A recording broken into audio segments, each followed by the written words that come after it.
ओम नमः शिवाय। आज कृष्ण जन्माष्टमी है। भगवान कृष्ण जिनको मैं क्या पूरा विश्व गुरु मानता है, उनका आज जन्म दिवस है। तो मैंने सोचा कि आज क्यों न कृष्ण की चर्चा की जाए। और ज्योतिषी हूँ तो कृष्ण के भगवान कृष्ण की जो उपलब्ध समय है बहुत से विद्वानों द्वारा, उसके आधार पर और जो कुंडलियाँ उनकी उपलब्ध हैं उसके आधार पर कुछ उनके बारे में चर्चा किया जाए कि कैसे रही होगी ग्रहों की स्थितियाँ, क्या रहा होगा जब जो कृष्ण जैसा, कृष्ण को चूंकि पूर्ण अवतार माना गया है, दशावतार के हिसाब से कृष्ण अवतार नहीं है राम की तरह, बल्कि कृष्ण पूर्ण अवतार है, अर्थात साक्षात विष्णु ही कृष्ण को माना गया है।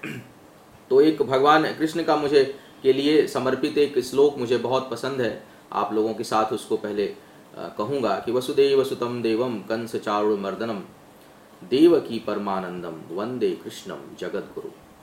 तो ऐसे भगवान कृष्ण का जगत गुरु का आज जन्म दिवस है, उसके उपलक्ष्य पर मैं कुछ चर्चा करना चाहूँगा, विशेष करके उनके कुंडली के ऊपर। अब कुंडली पे चर्चा करना तो बहुत बड़ी मूर्खता होगी, क्योंकि भगवान की कुंडली पे चर्चा करने की क्षमता तो मेरे अंदर नहीं है, और उसको कहूँ कि एक मूर्खतापूर्ण प्रयास है। क्योंकि प्रयास इसलिए किया जाएगा कि कुछ लोगों ने, पूर्व के विद्वानों ने उनकी कुंडलियां बना रखी हैं। क्योंकि भगवान कृष्ण जब स्वयं भगवान है तो ग्रह तो उनके अधीन है, ग्रह बैठे उसमें कृष्ण का कोई रूप बने यह संभव नहीं है, बल्कि कृष्ण जन्मे और उसमें ग्रह बने यह संभावित है। लेकिन चूंकि ज्योतिषी हैं और ग्रह काल की गणना है, भागवत में कहीं चर्चा है, हरिवंश पुराण में विद्वानों ने, पुराणों में कहा गया है कि जब जन्म हुआ भगवान कृष्ण का तो किस तरह का वातावरण था, पृथ्वी पर किस तरह की अनुकूलता थी, ग्रहों की किस तरह से अनुकूलता थी, किस तरह की विषमताएं भी थी, केवल अनुकूलता ही नहीं थी। क्योंकि कृष्ण के अगर जन्म को देखा जाए तो एक बेहद विषम परिस्थिति में जन्म हुआ कृष्ण का। और मुझे लगता है कि इसीलिए उन्होंने कहा भी है कि जब जब बहुत अधिक अधर्म बढ़ेगा पृथ्वी पर तभी मैं जन्म लूंगा। तो उस समय अधर्म की पराकाष्ठा थी और जन्म उनका हुआ, और एक प्रकार से वह एक बहुत बड़ा विनाश का भी काल था, बहुत अधिक विनाश हुआ।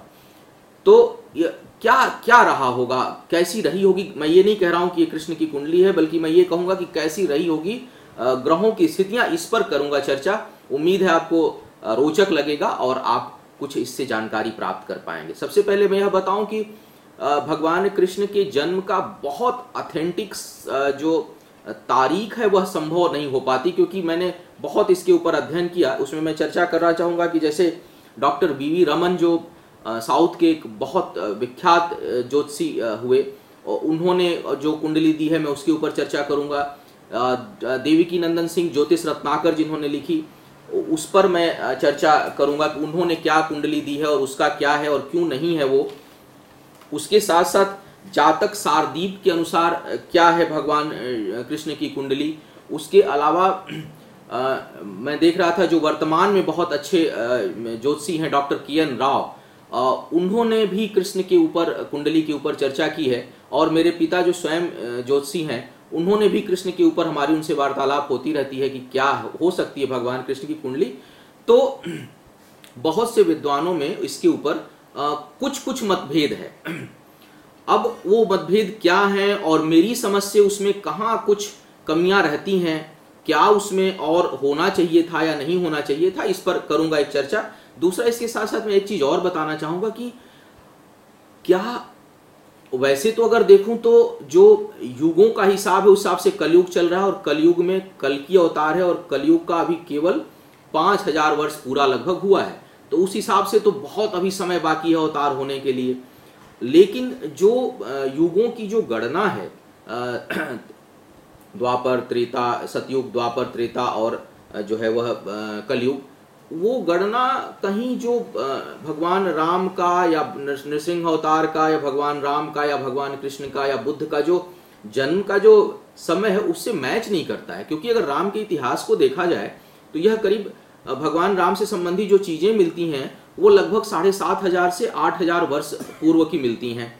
उसके लगभग 2500 वर्ष पूर्व यानी अब से 5000 वर्ष पूर्व, लगभग 51-52 वर्ष पूर्व भगवान कृष्ण का जन्म हुआ, यानी लगभग 2500 राम के बाद कृष्ण का जन्म दिखाई देता है। उसके करीब 2500 बाद बुद्ध, जिनको की भी विष्णु का अवतार माना जाता है, बुद्ध को अवतार मानते हैं हम लोग, तो बुद्ध के अवतार को माना जाता है। और उस दृष्टिकोण से अगर देखा जाए तो 2500 का समय पूरा हो रहा है। और बीच में ग्रहों की स्थितियां एक समय ऐसी आई थी, हालांकि मैं इसके ऊपर लिख चुका हूं, जिसके ऊपर मैं वीडियो अलग से देने वाला हूं, जब मुझे लगता है कि भगवान के रूप का अवतार हो चुका है। मैं एक बहुत बड़ी घोषणा कर रहा हूं अपने वीडियो के माध्यम से कि मुझे लगता है कि कोई अवतार हो चुका है, क्योंकि ग्रहों की स्थितियां उस तरह की थी। उसकी चर्चा मैं करूंगा अपने किसी अलग वीडियो में कि अवतार किस दिन होना संभावित हुआ था पिछले कुछ समय पहले। मैं अभी इस वीडियो में उसको लीक नहीं करूंगा, हालांकि मैं इसके ऊपर लिख चुका हूं। और उसके साथ साथ, क्योंकि जब जब अवतार हुआ है पृथ्वी पर बहुत बड़ा विनाश हुआ है, तो अगर अवतार हो चुका है तो आने वाले समय में बड़े विनाश की संभावना कब है, ये तारीख भी मैं आपको बताऊंगा। लेकिन महाविनाश की संभावना पर बात करूंगा किसी अलग वीडियो में, पूरी ग्रहों और प्रामाणिकता के साथ कि कब कब पृथ्वी पर उस तरह के ग्रहों की स्थितियां थीं और उस समय कितना बड़ा विनाश हुआ, इन सभी के लेखा जोखा के साथ में चर्चा करूंगा। लेकिन आज विनाश और अवतार के बात दूसरों ना करके सिर्फ भगवान कृष्ण पर मैं जो है अपने आप को केंद्रित करने जा रहा हूं, एक एक कुंडलियों की चर्चा करके। तो कि ज्ञान भगवान कृष्ण का जो अवतार है वह, उसमें जो एक सबसे बड़ी चीज जो ग्रहण करने योग्य है, जिसके कारण उनको जगत गुरु कहा गया, वह है गीता। गीता से बड़ा कोई ग्रंथ, गीता धार्मिक ग्रंथ नहीं है, उसको धर्म से जोड़ना ठीक नहीं है। गीता एक स्पिरिचुअल ग्रंथ है, एक आध्यात्मिक ग्रंथ है।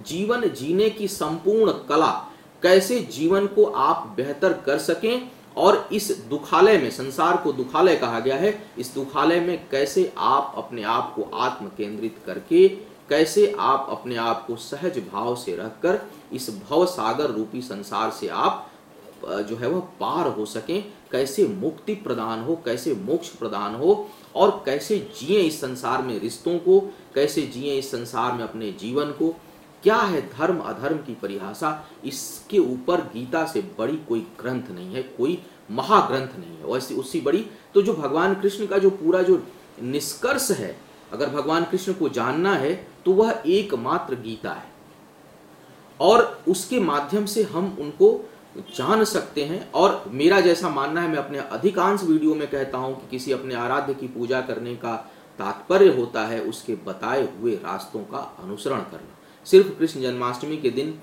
भगवान का उत्सव है, जन्म हुआ है, उसको मनाएं, लेकिन थोड़ा भगवान कृष्ण के बताए हुए मार्ग पर चलने का प्रयास भी करें, और तभी इस संसार से मुक्ति संभव है। तो मैं ज्योतिषी हूं, और एक ज्योतिषी होने के नाते जिज्ञासु हूं। तो एक आज अपराध भी ये कहूंगा कि भगवान कृष्ण की कुंडली को देखने का प्रयास करूंगा, जो मेरी समझ से एक मूर्खता भी है, लेकिन यह मूर्खता चूंकि उस क्षेत्र का हूं और विद्वानों ने किया हुआ है, मैं भी इसको एक बार सभी विद्वानों की कुंडलियां जो बताई गई उसके आधार पर विवेचना करने का प्रयास करूंगा कि उसमें से कौन सी कुंडली मेरी समझ से अधिक प्रासंगिक है। क्या ज्योतिष रत्नाकर की कुंडली बहुत प्रासंगिक है, डॉक्टर बीवी रमन की बताई हुई कुंडली बहुत प्रासंगिक है, डॉक्टर के.एन. राव की बताई हुई कुंडली बहुत प्रासंगिक है, जातक सारदीप की बताई हुई कुंडली बहुत प्रासंगिक है, या उसमें कहीं और कुछ अभी कमियां हैं, कहीं और कुछ शोध करने की आवश्यकता है। इस पर करूंगा चर्चा, बने रहिएगा मेरे साथ पूरे समय तक। सबसे पहले मैं उठाता हूं जो वर्तमान समय के सबसे प्रसिद्ध ज्योतिषी रहे डॉक्टर बीवी रमन। बीवी रमन के अनुसार एक चीज तो सबका कॉमन सब में मिल जाता है कि भाई कृष्ण पक्ष, भाद्रपद मास, कहीं कहीं इसको आषाढ़ मास भी कहा जाता है, तो भाद्रपद मास, कृष्ण पक्ष, अष्टमी तिथि, रोहिणी नक्षत्र और मध्य रात्रि, अभिजीत मुहूर्त। अब अभिजीत मुहूर्त में बहुत से लोग कहते हैं कि रात्रि में अभिजीत मुहूर्त नहीं होता, ऐसी बात नहीं है। हरिवंश पुराण में बहुत स्पष्ट कहा गया है कि दोपहर दिन का जो मध्याह्न काल है उस समय भी अभिजीत मुहूर्त होती है, और रात्रि के मध्याह्न काल के आसपास भी अभिजीत मुहूर्त होती है, और इसकी बड़ी स्पष्ट चर्चा पुराणों में है। ज्योतिष पर बात करना बिना पुराणों के, बिना वेद के, बिना पुराण के, बिना हमारे बिना बिना स्पिरिचुअलिटी के संभव ही नहीं है। तो जो लोग पुराण उपनिषद इसकी जानकारी नहीं रखते हैं और वे केवल ज्योतिष की बात करते हैं, मुझे लगता है कि वह एक तरह से खोखलापन है, वह उसमें वह तथ्य नहीं आ पाएगा। तो अगर हरिवंश पुराण के अनुसार देखा जाए तो अभिजीत मुहूर्त में रात्रि के समय मध्य रात्रि अष्टमी तिथि रोहिणी नक्षत्र में उनका जन्म हुआ है। तो यह सर्वविदित है, इसको सारे विद्वानों ने माना है कि भाई वह था। और कृष्ण जो रोहिणी नक्षत्र थी, चंद्रमा उच्च का था। चंद्रमा उच्च का होने के कारण जो है वह इनको पूरा जो है 16 कलाओं से पूर्ण माना जाता है। 16 कला का मतलब जिसमें क्रोध भी है, नीति भी है, क्षमा भी है, दया भी है, छद्म भी है, आवेश भी है, दंड भी है, भाव भी है, प्रेम भी है, सब कुछ है, सब कुछ समाहित है। और वह संपूर्ण रूप भगवान कृष्ण का है। राम को 12 कलाओं से युक्त माना जाता है, लेकिन कृष्ण को 16 कलाओं से युक्त माना जाता है, इसीलिए इनको पूर्णा अवतार कहा गया, ये अंशा अवतार नहीं। तो बीवी रमन के अगर कुंडली का मैं बात करूं और तो उसके हिसाब से यह वृषभ लग्न की कुंडली बनती है, जिसमें चंद्रमा लग्न में बैठा है। अब यहाँ पर एक मैं बहुत ज्यादा मतभेद रखता हूँ डॉक्टर बीवी रमन की कुंडली के से, और इसी को मैं देख रहा था कि अभी एक वर्तमान में बड़ी संस्था है ज्योतिष की, उसके प्रमुख ने भी इसको प्रमुखता दी है, जो मेरे बिल्कुल समझ से परे है। पहली कारण क्या है कि किसी भी अवतार की जब हम बात करते हैं तो अवतारों की कुंडली में कोई भी ग्रह नीच का नहीं हो सकता। दूसरी बात, उसमें कोई दुर्योग नहीं होगा, भयानक दुर्योग नहीं होगा। तो डॉक्टर वीवी रमन की जो कुंडली है उसमें जो मुझे एक बहुत कमी नजर आती है, वह नजर आती है कि चंद्रमा को तो यह उच्च का दिखाते हैं, सूर्य को अपनी राशि पर दिखाते हैं, सूर्य गुरु की युति दिखाते हैं, क्षमा करिएगा, सूर्य और शुक्र की युति दिखाते हैं। साथ में एक जो इसमें सबसे बड़ी कमी है वह है राहु मंगल और शुक्र की युति तीसरे भाव में। अब वृषभ लग्न की कुंडली है तो तीसरा भाव अर्थात कर्क राशि, कर्क राशि में मंगल नीच का हो जाता है। तो पहले यहीं पर इस पॉइंट पर मैं इसको काटता हूं, क्योंकि नीच का मंगल जो है भगवान कृष्ण की कुंडली में असंभव है। हालांकि कुछ लोग इसको कहते हैं कि बहुत इसीलिए उलझे रहे मार काट में, लेकिन एक चीज नहीं भूल रहे हैं कि अंगारक योग बना रहा है मंगल और राहु का, यानी अपने भाइयों का स्वयं नाश करने वाला, यह संभव ही नहीं है। दूसरी बात, यहां पर शुक्र को भी बैठा रहे हैं, मंगल शुक्र और राहु, यह कैसे, मतलब इतने बड़े ज्योतिषी और इतने बड़े सोच के लोगों ने उसको बनाया। शुक्र और राहु की युति लंपट योग बनाती है, सेक्स के प्रति आतुर व्यक्ति हो। मंगल शुक्र राहु की युति जो संभव ही नहीं है। शायद कृष्ण की रासलीला को लोग समझ नहीं पाए कि कृष्ण की रासलीला का मतलब क्या है। यह तो परम योगी है। 16,008 गोपियां, पत्नियां अर्थात योगिनियां, यह कब जागृत होता है? जब आपका ऊर्ध्व चक्र जो ब्रह्म चक्र है, ब्रह्म क्षेत्र है, वह पूर्ण जागृत हो। तो भगवान तो परम योगी हैं, वो भी 11 साल की उम्र में परम योगी हैं, तो उनके में शुक्र राहु और मंगल की युति यह गले के नीचे नहीं उतरती। तो इस कुंडली को मेरी समझ से मैं इसको मान्यता मैं भी नहीं देता हूं, और मैंने देखा कि मैं सुन रहा था डॉक्टर के.एन. राव भी इस कुंडली को नहीं वरीता। हालांकि उनका तर्क दूसरा है, वो दूसरे तर्क के कारण नहीं देते, लेकिन मैं सिर्फ एक तर्क पर ही इस कुंडली को मैं उसको ऑथेंटिसिटी नहीं दे पा रहा हूं, यह ठीक नहीं है। अब बात करते हैं ज्योतिष ये जातक सारदीप के हिसाब से। जातक सारदीप में जो भगवान कृष्ण की कुंडली दी गई है, यह काफी हद तक मुझे जो है वह समझ आती है, क्योंकि इसके हिसाब से वृषभ लग्न का चंद्रमा है, बृहस्पति उच्च का है तीसरे भाव में। यह इसका कारण मैं बताऊंगा कि बृहस्पति चतुर्थ तीसरे भाव में उच्च का होगा तो क्या करेगा, वो भी द्वादशेष भी है। साथ में सूर्य बुध की युति चतुर्थ भाव में है, जहां सूर्य जो है वह अपनी राशि पर है और बुध सूर्य के साथ है। राहु उच्च का पंचम में दिखाया गया है, शुक्र स्व राशि में छठे भाव में है, मंगल उच्च का भाग्य स्थान पर है, और केतु जो है वह एकादश भाव में उच्च का है। अब यहां एक कमी मुझे जो सबसे बड़ी नजर आती है वह है चंद्रमा और शनि की युति। दूसरा, इसमें क्योंकि राहु और केतु को उच्च का दिखाने का प्रयास किया गया है, लेकिन उस समय राहु की गणना नहीं बहुत अधिक हो, राहु का चर्चा नहीं है। उस समय केतु की चर्चा जरूर है, और वो भी केतु बहुत केतु है, 108 प्रकार के केतु की चर्चा है। तो केतु एक्चुअली में कौन था, तो इसको उच्च का होना या नहीं होना बहुत मायने नहीं रखता। कृष्ण के जन्म के समय जो एक मुख्य बात मायने है वह है कि 5 ग्रह उच्च के हैं और 1 ग्रह स्वगृही है। यह कृष्ण की बात है। तो अब अगर इस दृष्टिकोण से देखा जाए तो यहाँ पर सूर्य स्वराशि है, मंगल उच्च का है, राहु केतु के इन्होंने उच्च का ले लिया है, जो यहाँ पर पुनः जो है वह बहुत सटीक कुंडली को यह नहीं दिखा रहा है। अब बात करते हैं डॉक्टर के.एन. राव साहब की।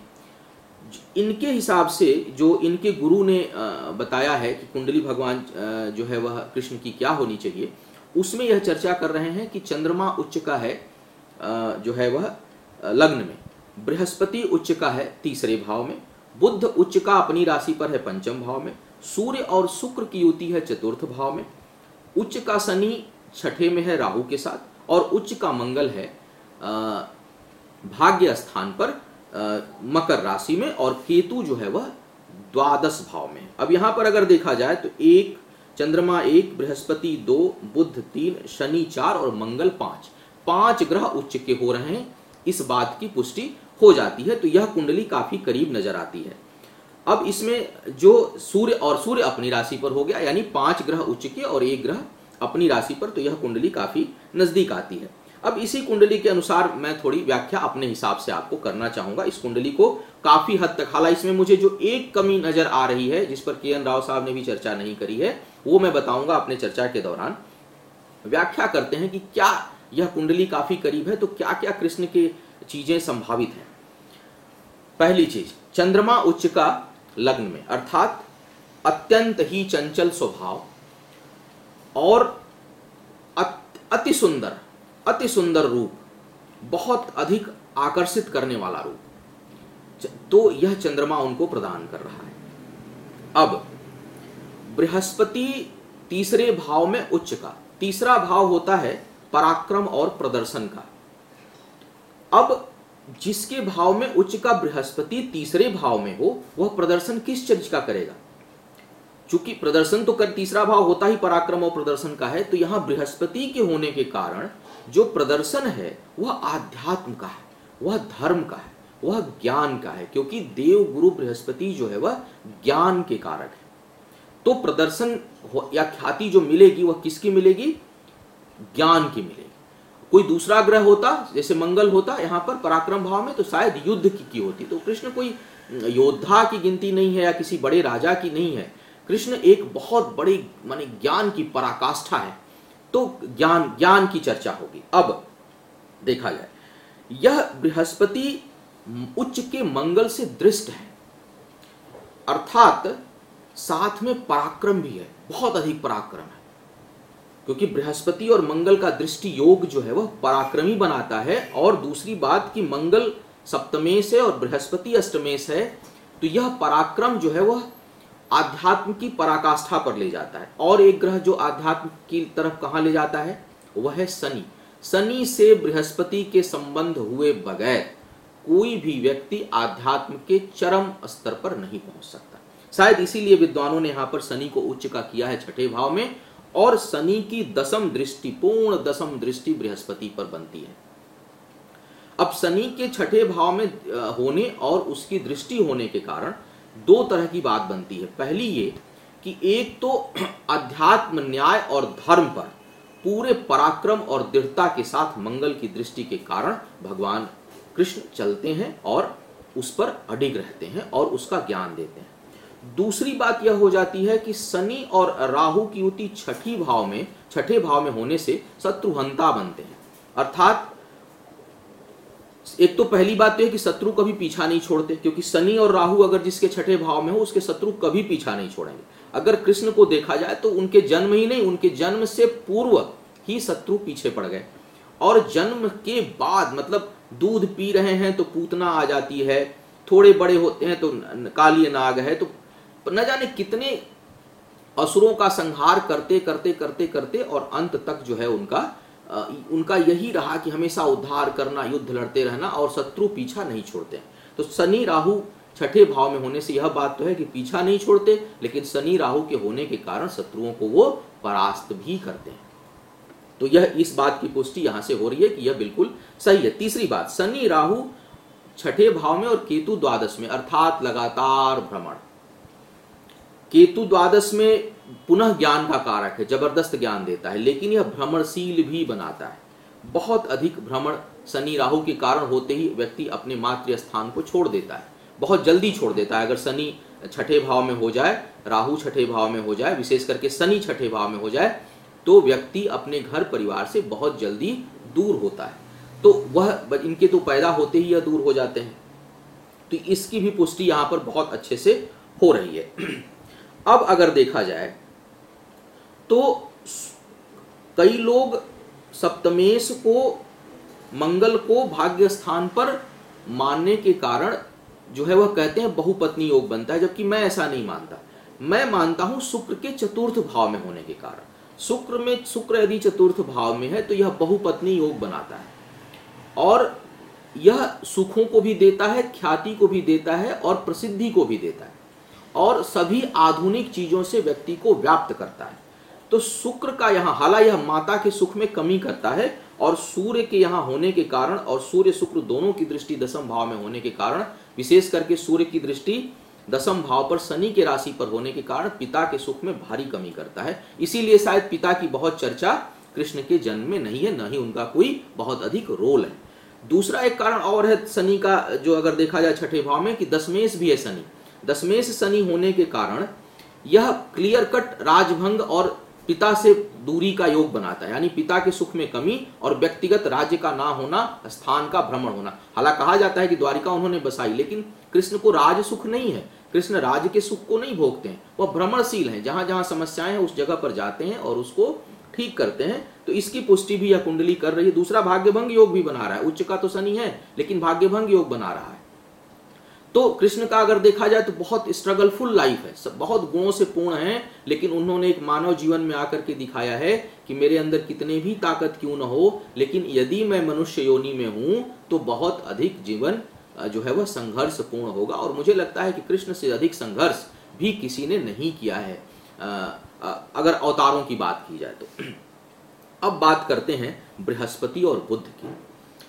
बृहस्पति पराक्रम भाव में और उच्च का बुध अपनी राशि पर पंचम भाव में, अर्थात ज्ञान की पराकाष्ठा, व्याख्या देने वाला। और पराकाष्ठा के अलावा जो चीज व्यक्ति जानता है उस पर वह अधिकार रखता है, अधिकार पूर्ण ज्ञान। एक होता है ज्ञान रखना विदाउट, कई लोग होते हैं ज्ञान तो होता है लेकिन बहुत कॉन्फिडेंस नहीं होता, या वो उसको दे नहीं पाते। लेकिन अगर बुध पंचम में बैठा है, बृहस्पति उच्च का यदि बैठा हुआ है तृतीय भाव में, और शनि से दृष्ट हो रहा है, मंगल से दृष्ट हो रहा है, उच्च के मंगल से, इसका अर्थ यह बनता है कि व्यक्ति ज्ञानी भी होगा, ज्ञान पर अधिकार रखेगा, और उस ज्ञान से दूसरों को प्रकाशित करेगा, दूसरों को प्रीच करेगा, एक बहुत बड़ा शिक्षक का रोल अदा करेगा। तो यह युति भी यहां पर सार्थक हो रही है बुध के पंचम भाव में होने के कारण। अब एक चीज मुझको जो थोड़ी सी यहां पर कमी लग रही है, जो कहीं विरोधाभास है, वह मुझे बृहस्पति की स्थिति को लेकर के ही हो रही है। क्योंकि अकेला बुध यदि पंचम भाव में होगा तो पुत्र संतति नहीं देगा, कन्या बहुत अधिक होगी। और यहां पर कृष्ण को अगर देखा जाए तो जो पुराणों के हिसाब से भगवान कृष्ण को 80 पुत्र हैं, एक भी कन्या नहीं, जो इस बात को थोड़ा कमजोर करता है कि छठे भाव में क्या सिर्फ बृहस्पति है या यहां सूर्य भी है। हो सकता है कि यहां सूर्य हो, या हो सकता है कि शुक्र शनि की युति जो है वह बन रही हो छठे भाव में। लेकिन मुझे लगता है कि ज्यादा बेहतर होता यदि बृहस्पति एकादश भाव में होता। बृहस्पति एकादश भाव में होगा, बुध पर दृष्टि होगी, तो पुत्र संतति अधिक होंगे, और तब भी प्रीचर का योग पूरी तरह से बनेगा। तो जो बहुत ऑथेंटिक कुंडली की जो चर्चा है, जिसको मैं करीब मानता हूं डॉक्टर किरण राव साहब के, वह बनती है जो है उस कुंडली के हिसाब से, उसमें भी। लेकिन बुध का पंचम में होना, तो लगता है कि पंचम में बुध के हुए बगैर इतना ज्ञान नहीं हो सकता, लेकिन बुध जरूर कहीं सूर्य या बृहस्पति से प्रभावित होना चाहिए, अन्यथा इतनी पुत्र संतति नहीं होगी। क्योंकि बाकी चीजों की यह पुष्टि तो कुंडली कर रही है, लेकिन इस सेक्शन को यह कुंडली पूरा नहीं कर पाती। चूंकि कुंडलियां सारी जो है वह एक एक ग्रह की, राम के में तो थोड़ी और अधिक चर्चा है। राम में बाकी ग्रहों की भी चर्चा है, कौन ग्रह कहाँ बैठा था, कौन ग्रह कहाँ बैठा था, कौन ग्रह वाल्मीकि रामायण में है, काफ़ी चीज़ों की चर्चा है। लेकिन कृष्ण के बारे में बाकी ग्रहों की उतनी चर्चा नहीं है। बाकी विद्वानों ने अपने अंदाज से एक भगवान का ऐसा होगा, और चंद्रमा को देख करके, चंद्रमा से सूर्य की दूरी देख करके, जैसे कि यदि भाद्रपद में होगा तो सूर्य सिंह का ही होगा, इसमें कोई संदेह नहीं है। तो उसी तरह से रोहिणी नक्षत्र है में चंद्रमा है तो वह वृषभ का होगा, इसमें कोई संदेह नहीं है। तो इस तरह से हमको लगता है कि कई चीज़ों को मान करके कुछ एज्यूम किया गया है, और इस प्रकार से इस कुंडली को व्याख्या जो है वह की गई है। तो मैं जो सबसे ऑथेंटिक कुंडली मानता हूँ वह बीवी रमन साहब को नहीं मानता, ज्योतिष रत्नाकर को नहीं मान पा रहा हूँ, और ना ही के.एन. राव साहब की कुंडली काफ़ी सत्यता के करीब नज़दीक आ रही है, उनके गुरु ने जो उनको बताई थी। लेकिन इसमें भी मुझे बुद्ध के स्थान पर नहीं है, बुद्ध के साथ कौन सा ग्रह है, बृहस्पति है या सूर्य है, मुझे यहाँ पर बृहस्पति का होना, बृहस्पति से कहीं इसका दृष्टि संयोग होना मुझे लगता है। और इस लिहाज से अगर मैं कहूँ तो इस हिसाब से बृहस्पति होना चाहिए मीन लग्न का, जो कई जो है एस्ट्रोलॉजर मीन लग्न में बृहस्पति को मानते भी हैं कि मीन लग्न में बृहस्पति रहा है उस समय। तो मुझे लगता है कि बाकी ग्रह तो इस हिसाब से है, लेकिन बृहस्पति पराक्रम भाव पर उच्च का ना होकर के यह दृष्टि संयोग बनाता है एकादश भाव से। एकादश भाव में बृहस्पति का होना और बुध से दृष्टि संयोग ज्ञान को उतना ही रखेगा, शिक्षक उतना ही तगड़ा बनाएगा, और जो है वह साथ के साथ अगर देखा जाए तो संतान के पक्ष को भी पूर्ण करेगा। तो थोड़ी यहाँ पर संशोधन मुझे लगता है कि शायद आवश्यकता होगी। तो यह किंतु परंतु लगा रहेगा, क्योंकि उसका न तो भगवान कृष्ण आने वाले हैं, न बताने वाले हैं कि मेरी कुंडली क्या थी और उस समय क्या, न उसका कोई बहुत ऑथेंटिक प्रारूप मिलता है। तो इसलिए कुछ ग्रहों पे कंफ्यूजन बना रहेगा मुझे लगता है, और हमेशा बना रहेगा, विद्वानों में मतभेद बना रहेगा। और इसी मतभेद के साथ मैं भी आपको छोड़ूंगा। केवल चर्चा करने की इच्छा थी कि भगवान की कृष्ण की कुंडली जो है वह चर्चा के योग्य है, बताने के योग्य। हम लोग इसको सौभाग्य कुंडलियों में से मानते हैं और इस कुंडली का विचार करते हैं, हम लोग मनन करते हैं, इसलिए मुझे लगा कि आपके साथ इसकी चर्चा करनी चाहिए। अब दो चीज बता दूं कि मैं बहुत जल्द, जो मैंने कहा कि अवतार मेरी समझ से हो चुका है, उसकी मैं घोषणा करने वाला हूं प्रामाणिकता के साथ, भगवान कृष्ण की, राम की कुंडलियों की व्याख्या के साथ कि इन कुंडलियों के समय अगर यह योग था तो उसी प्रकार का योग यह बन रहा है, और अगर उस समय अवतार हुआ तो यह अवतार भी होना चाहिए। इसके कारण मैं कहने वाला कोई नहीं, सिर्फ जो पीछे इतिहास कह रहा है, हमारे जो वेद पुराण कह रहे हैं, उसके हिसाब से यदि ग्रहों की स्थिति वैसी होने पर अवतार हुआ तो जो ग्रहों की स्थितियां हैं उसमें अवतार निश्चित होना चाहिए। और यदि जो महाभारत काल के जो समय जो ग्रहों की स्थितियां थी, विनाश काल की 1942 में जो स्थितियां थी, द्वितीय विश्व युद्ध में थी, बड़े बड़े भूकंप और सुनामी जब आए हैं, उस समय जो ग्रहों की स्थितियां थी जिसमें लाखों लोग मारे गए हैं, तो विनाश की तिथि क्या होगी, क्योंकि उस तरह ग्रहों की स्थितियां कब बनने वाली हैं, इस पर मैं अलग अलग से वीडियो लेकर आने वाला हूं। आज के लिए बस इतना ही। भगवान कृष्ण के बताए हुए राह पर आप चलें। कर्मणैवाधिकारस्ते मा फलेषु कदाचन। भगवान कृष्ण के इसी शब्द के साथ मैं आपसे विदा लेना चाहूंगा, और भगवान कृष्ण के मार्ग पर आप चलें, वह आपके मार्ग पथ प्रदर्शक बने, यही शुभकामना। और आप सभी को कृष्ण जन्माष्टमी की बहुत बहुत बधाई। ओम नमः शिवाय।